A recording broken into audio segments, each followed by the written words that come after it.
Hello বন্ধুরা, আজকে আপনাদের জন্য আমি নিয়েছি তেঁতুলের আচার। তো তেঁতুলের আচারটা আমি কিভাবে তৈরি করব আপনাদের কাছে শেয়ার করব। তো এখানে গাছ থেকে পেড়ে নিয়ে এসেছিলো তেঁতুলগুলো। তো এখানে তেঁতুলগুলো আমি প্লাস্টিক থেকে বার করে নিলাম। বার করে নিয়ে এটা সবগুলো একসঙ্গে লেগে আছে, তো হাত দিয়ে খুলে খুলে দিলাম। খুলে দেওয়ার পরে এখন আপনাদেরকে দেখাচ্ছি একদম টাটকা তেঁতুলগুলো, গাছ থেকে পাড়া, তো টাটকাই হবে। আর দেখো কত সুন্দর ফ্রেশ তেঁতুলগুলো।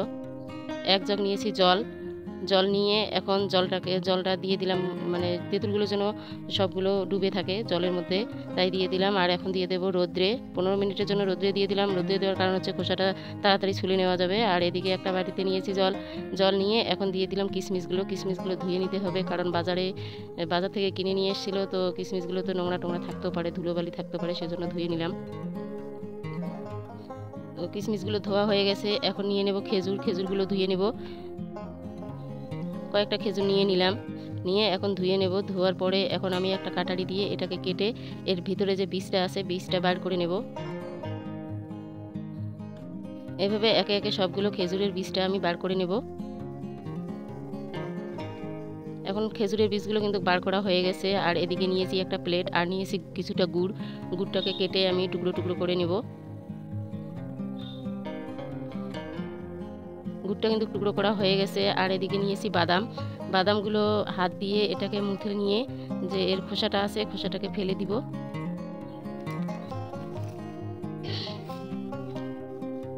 তাই এইভাবে ছিলকাগুলো ফুকে আমি খোসাটা ফেলে দিলাম, দিয়ে এখন বাদামগুলো হয়ে গেছে। এখন গোটা কয়েকটা তেজপাতা নিলাম, আর নিয়ে নিলাম কয়েকটা শুকনো লঙ্কা। আর এখন কিন্তু রোদ্রে হয়ে গেছে, অনেকটা ফুলে গেছে। এখন তো তেঁতুলগুলো আমি ধুয়ে নিব ভালো করে। এইভাবে আমি সবগুলো তেঁতুল একদম হাত দিয়ে আমি ভালো করে ধুয়ে নিলাম। এখন ধোয়া হয়ে গেছে, এখন এর যে খোসাটা আছে এটাকে আলগা করে নিতে হবে। তো তেঁতুলগুলো আমি এখন ধুয়ে খোসাটা আলগা করে নেব। এইভাবে তেঁতুলের খোসাগুলো আলগা করে নিয়ে নিলাম।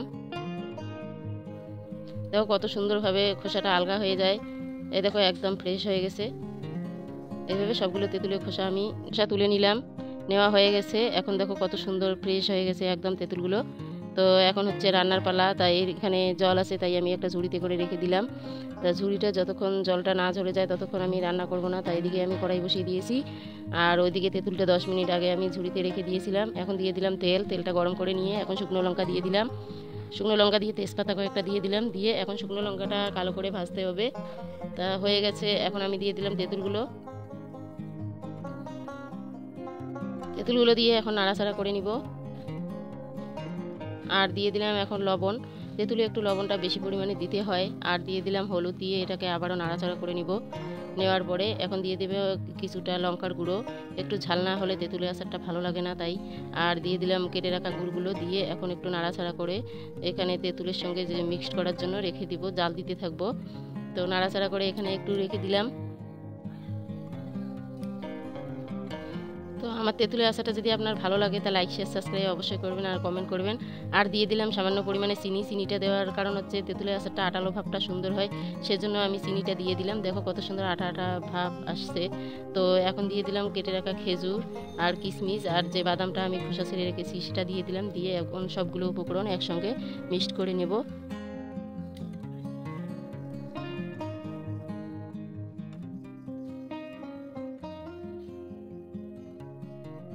দেখো তেঁতুলের আচারটা কিন্তু কালারটা দারুণ এসছে, আর তেঁতুলের আচারটা দেখতে সুন্দর লাগছে। আর আপনারা এইভাবে বাড়িতে ট্রাই করে দেখবেন। তেঁতুলের আচারটা কিন্তু দারুণ হয়েছে। এখন কিন্তু তেঁতুলের আচারটা একদম রেডি, এটা কিন্তু হয়ে গেছে। এখন এটাকে আমি নামিয়ে নেব। দেখো কালারটা কত সুন্দর এসছে।